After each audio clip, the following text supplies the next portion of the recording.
When I'm riding this bike, I can't believe it's not butter. I can't believe it's not butter. Both are great. They're just different experiences. I didn't think you could tell the difference, but actually when we swapped them, it's noticeable. I lent mine to Stu and that didn't go well, so I'm lending this one out. Tell us more about what happened. Hey, this is Jeff from Trev Dealey Motorcycles, and today we got out of the dealership and we took a couple bikes for a ride. We have a 2024 Softail Fat Boy, a 2024 Softail Breakout. We have a brand new, fresh built 2024 Lowrider ST Tobacco Fade, and we've got Stuart and we've got Darren, and we're going to talk about these amazing motorcycles. Let's get to it.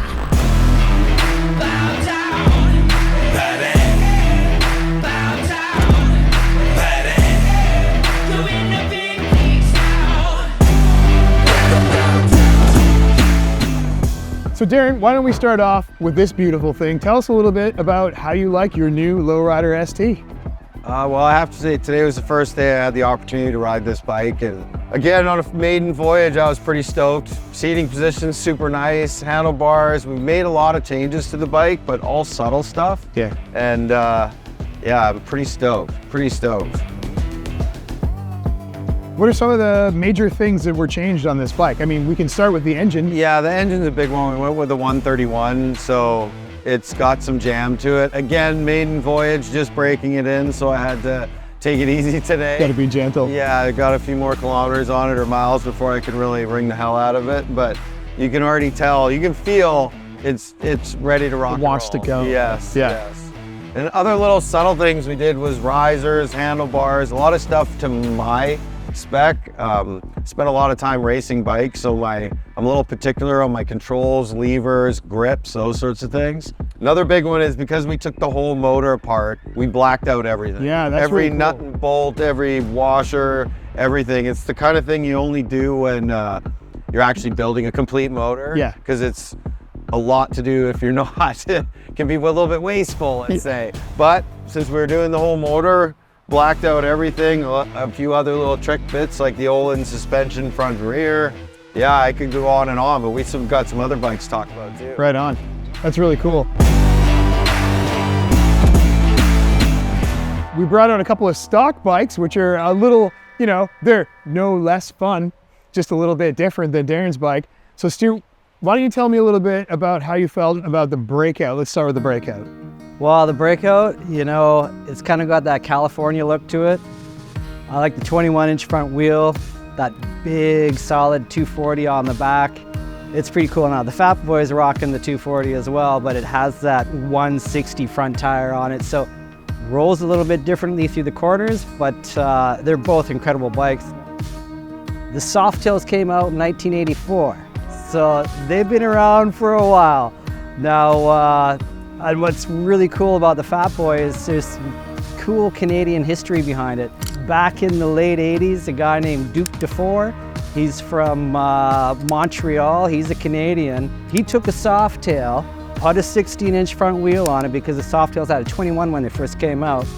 He put the 16-inch front wheel on it, and he put solid wheels on it, chopped fender. Factory saw what he was doing and they kind of, it got their attention. So what happened, now they called that the Low Boy. Now Yeah. the Low Yeah, Boy, Low Boy, white and red. It was white and red, and that was a super cool looking bike. So, and then a few years later, Harley Davidson came out with the Fat Boy, and that was in 1990, and it was silver, and in the rocker box they had this yellow wafer in there, so they had some yellow highlights on the Fat Boy, and they still use it today in the emblem on the Fat Boy, which is pretty cool too.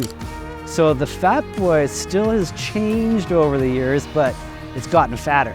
You know, those tires are fat, the wheels are fat, and it's got that chunky, solid look, and it's still unmistakably Harley Davidson. So I noticed that actually on the Breakout too, if you look at the sort of maiden year of the Breakout, 2012, 2013 model year, it also had a skinnier rear tire. It didn't quite look like this does now when it did. While the frames have changed, they've gotten a wider swing arm on them to accommodate that wider tire. Before the Softails, they had two shocks underneath. It was a pull shock rather than a compressor shock, so now they've got a mono shock under the seat. and you have way more suspension travel. So when I'm riding this bike, I can't believe it's not butter. I can't believe it's not butter. This thing is smooth. Both of them are pretty smooth. So they've really come a long way over the years, and you know, both bikes are incredible. I really like the seating position on the Breakout. Kind of got that fist forward, your feet are forward. The Fat Boy is more comfortable. You can move your feet around. The handlebars are taller, but they're both cruisers, and it's a lot of fun getting back onto a cruiser. Nice. Yeah. I found on the Fat Boy, I could sit on there, and if I didn't want to, I didn't have to look at the front end at all. It was just me and the road, which was kind of cool. Like, it's a bit of a different feel. I'm not used to that on a bike. I normally ride a touring bike, so I've got a big windshield in front. Something with a fairing, like Darren's bike, right? This took a little getting used to today. Absolutely, right? You're like looking at a bunch of gauges and a bunch of things. And so when you're on the Fat Boy, it's just you and the road. So there's that kind of cool feeling about that. Both are great, right? I'm not going to say they're just different experiences, right? Talking gauges, the Fat Boy still has that analog looking gauge in the center of the tank. Now, Darren changed his gauges. I think he likes the look of those analog gauges opposed to the digital. Now we've got the digital on the Breakout. It's still readable. You got everything that you need. I found that, like, after riding the Breakout too, is that same thing. I still really like the analog gauges as well. And I know we get customers sometimes that like that. They want to see an analog gauge on a bike. And you know, that's kind of one of the differences if you're looking at these two bikes. You've got a more modern digital gauge on the Breakout, and then you've got the more analog, old school style gauge readout. Exactly, and you know what? I find customers are coming in and they're like, do I buy a Breakout? Do I buy a Fat Boy? And they're comparing the two, so it's great that we can go over them. A couple other little minor things I noticed about these two bikes.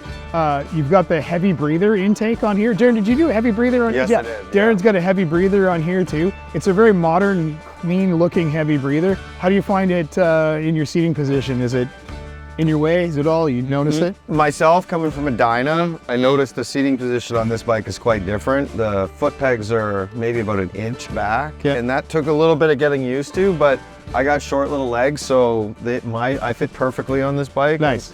So no, I really like it. You know? Yeah. And speaking of the Fat Boy, all I can remember is back in 1990 when Darwin got his, and this thing was made popular by Arnold Schwarzenegger driving it, jumping it. Was it Terminator 2? Terminator 2, yeah. Yeah, I think they still have that bike and his leather jacket at the Harley Museum. Oh, that's cool. Yeah, right on. The little CR80 that did multiple gear changes. Yeah. Oh, that was like a Fast and the Furious gearbox. The stunt guy, he was a Canadian guy too. He was from Squamish, and they actually had a cable, and they were hanging the Fat Boy, and he was on this cable, and he was going through this canyon, and that's it, a zip line. And you know, that was pretty crazy back then. They filmed that from Squamish, which is kind of cool too. So. Yeah, I remember that scene in Terminator where he rides off the top of the semi and like jumps down on it. Like, that's incredible. You know, these little things that you remember from your youth when you're like, maybe I should ride a motorcycle. And those are the ones, right? Like those tiny things.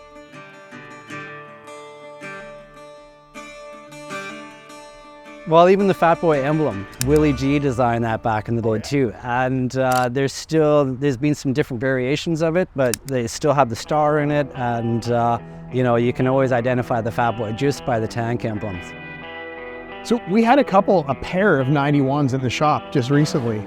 And I remember seeing them, the yellow through the inside. And it's really cool because you can get in here and you can actually see the yellow right in the tank badge right there. Yeah, that's pretty cool. The matching rocker box in the older one. Right, yeah, that was really neat. Yeah, so the Fat Boy has the 114-inch motor.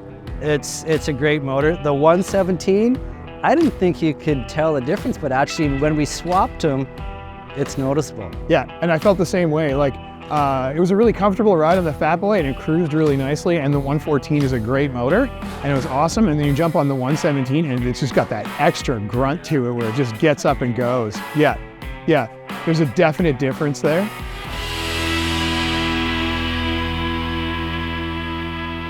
Yeah, I can't even imagine what the 131's. Yeah, I know, you gotta be careful. Well, you gotta be careful, but I lent mine to Stu and that didn't go well, so I'm not going to take this one out.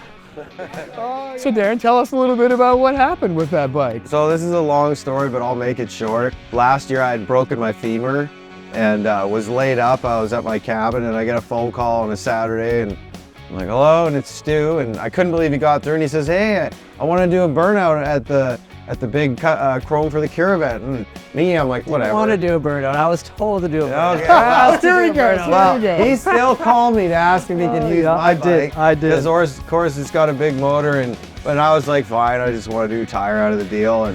But yeah, Stu did well. Well, in my defense, Here we go.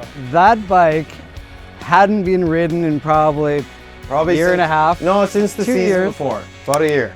The front tire was blue. Now that thing went hard as a rock. So, you know, I'm like, I'll do a burnout. And I'm not really into doing burnouts, but at least maybe I'll go 20 feet. So I'm like, I'll lay rubber for 20 feet. I touched the front brake and Yeah. That was it. Well, that it wasn't just front it, tire. because it pretty much slid from me to Jeremy about 30 feet. Oh, man.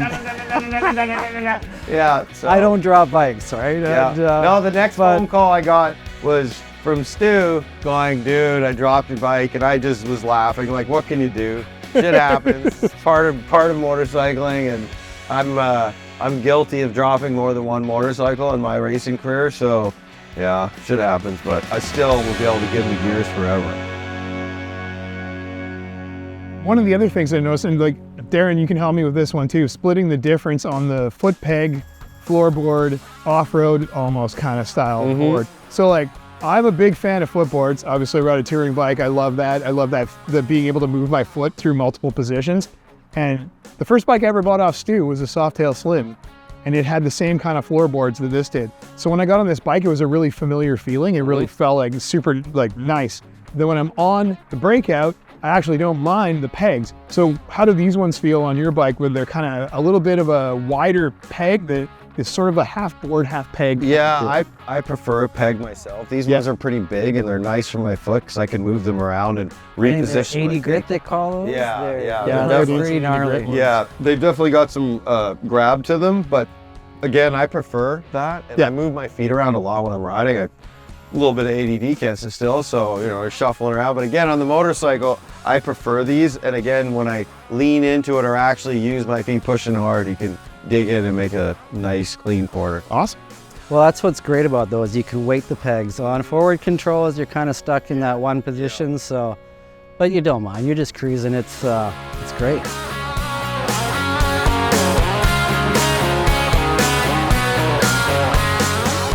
So if you come down to our showroom at 1875 Boundary Road, come visit us at Trev Dealey Motorcycles, and you can come and sit on and check out all these amazing bikes. Hey Darren, is that bike for sale? 100%, everything's for sale. Everything's Come on for down, sale. check it out. First come, first serve, it's yours. So we got all these beautiful bikes in our showroom and more. Come down and see us. Trev Dealey Motorcycles. We'll see you there.